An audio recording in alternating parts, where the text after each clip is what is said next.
Na sisi katika serikali tunatambua kwamba ndani ya serikali na katika taasisi mbalimbali za umma, lakini vile vile katika sekta binafsi, huwezi kuwa na utulivu,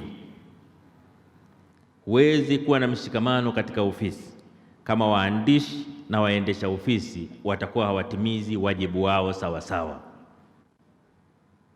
Na ndio maana mameneja, maafisa kwenye serikali wanasafiri kwenda sehemu mbalimbali, ofisi inabaki wazi, lakini kazi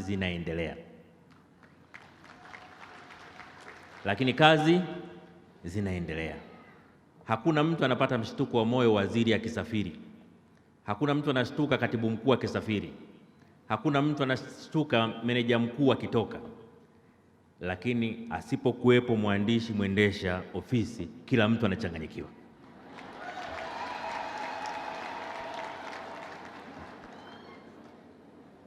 Bosi anaanza kuuliza, hivi leo tuna ratiba ya leo inasemaje? Hivi kalamu niliweka wapi? Ile faili la mafao limepotea, mbona silioni? Kwa sababu mwenye uzoefu na ujuzi wa vile vitu siku hiyo hayupo ofisini. Kwa huwezi kujua umuhimu wa waandishi na waendesha ofisi mpaka huo umekaa kwenye ofisi za umma kwa muda mrefu au sekta binafsi, na siku mwandishi wako na mwendesha ofisi wako au katibu mktasi ameugua au amepata dharura, siku hiyo ndio utagundua umuhimu wake. Utakuta unapigiwa simu, halo, secretary, najua uko hospitali na mgonjwa, lakini lile faili la mafao liko wapi? Samahani, lakini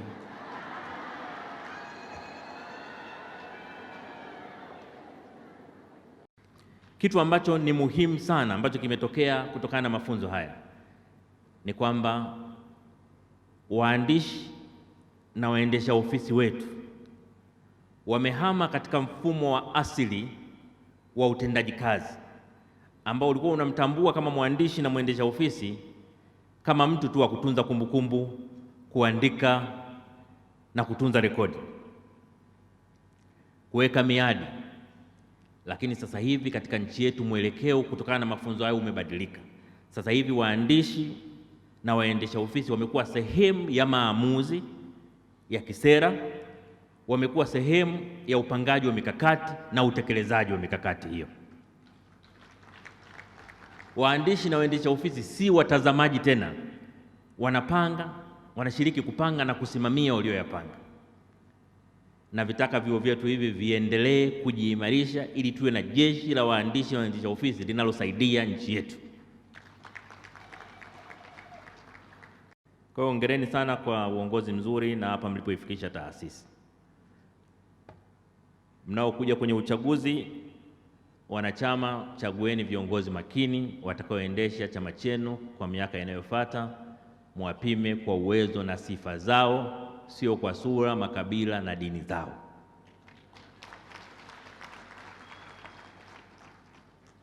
Wanaosimamia uchaguzi, mwenyekiti amesema uchaguzi lazima uwe huru na wa haki.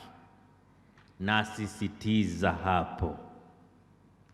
Kinacholeta vurugu kubwa kwenye taasisi mbalimbali ni kupindisha haki. Kupindisha haki. Kinacholeta shida kwenye taasisi mbalimbali ni kupindisha uwazi. Kwa hiyo hakikisheni uchaguzi wenu hautengenezi malalamiko.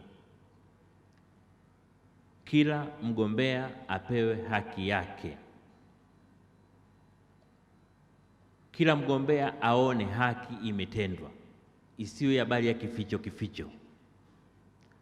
Mtu akigombea akaona kura zikihesabiwa yeye mwenyewe ama wakala wake, akashuhudia akipata kura 2, haimuumi kuliko akiambiwa kura ilibadilika.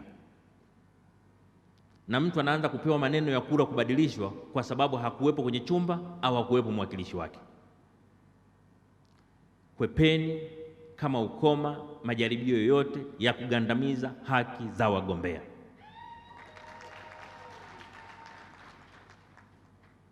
Na kwa kweli sio haki za wagombea tu, pia ni haki za wapiga kura. mpiga kura akipiga kura yake ni lazima iheshimike.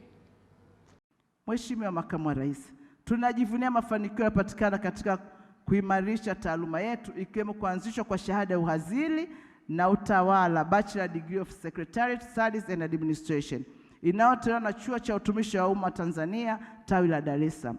Aidha, tunafurahi kuanzishwa kwa shahada ya uzamili ya sanaa katika mawasiliano, uhazili na usimamizi wa ofisi, Master Degree Arts in Communication, Secretarial Studies and Office Management, ambayo imeanza kutolewa rasmi katika mwaka 2025-2026 kupitia ushirikiano kati ya Chuo Kikuu cha Dar es Salaam na Chuo cha Utumishi wa Umma Tanzania.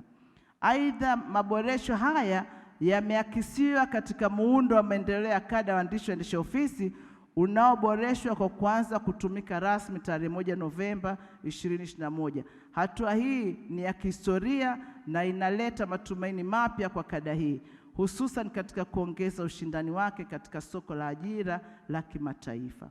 Mheshimiwa Makamu wa Rais, katika ulimwengu wa sasa, taaluma ya waandishi waendesha ofisi imebadilika kwa kiasi kikubwa. Kimataifa, kada hii imepanuka kutoka majukumu ya kawaida, uandishi na uratibu wa ofisi, na sasa imejikita katika majukumu ya mikakati zaidi. Waandishi waendesha ofisi wa kisasa wanahusika katika usimamizi wa taarifa, mawasiliano ya kitaasisi, uratibu wa shughuli za viongozi wakuu na kushiriki kikamilifu katika utekelezaji wa mipango mikakati ya taasisi. Hali hii inaonyesha wazi kuwa kada hii sasa sehemu muhimu ya uongozi wa taasisi na nguzo ya ufanisi katika utumishi wa umma. Mwelekeo mpya wa taaluma hii unaonyesha wazi kuwa mafanikio ya waandishi waendesha ofisi yanategemea uwezo wa kumudu teknolojia, ubunifu. Hivyo kada hii sasa inalenga zaidi katika matumizi ya mfumo wa kidigitali, usimamizi wa taarifa na kumbukumbu, mawasiliano ya kitaaluma, pamoja na kushiriki katika majukumu ya usimamizi wa uongozi. Kutokana na hali hiyo, TAPSEA inaendelea kusisitiza umuhimu wa kuelekeza katika elimu ya juu, mafunzo endelevu na uboreshaji wa mazingira ya kujifunzia. Tunasisitiza pia haja ya kuimarisha miundombinu ya kujifunzia na kufundishia state of the art learning and training environment, hususan katika kampasi za Dar es Salaam na Tabora, ili kufikia viwango vya kimataifa na kuzalisha wataalamu wenye ujuzi wa kisasa unaoendana na mahitaji ya soko la ajira. Mheshimiwa mgeni rasmi, napenda kukuhakikishia wewe kuwa serikali kupitia Ofisi ya Rais Management ya Watumishi wa Umma na Utawala Bora itaendelea kutoa ushirikiano kwa watumishi wote wa umma, ikiwemo pamoja na uongozi wa TAPSEA, ili kufanikisha masuala mbalimbali ya kiutumishi kwa wanachama wake.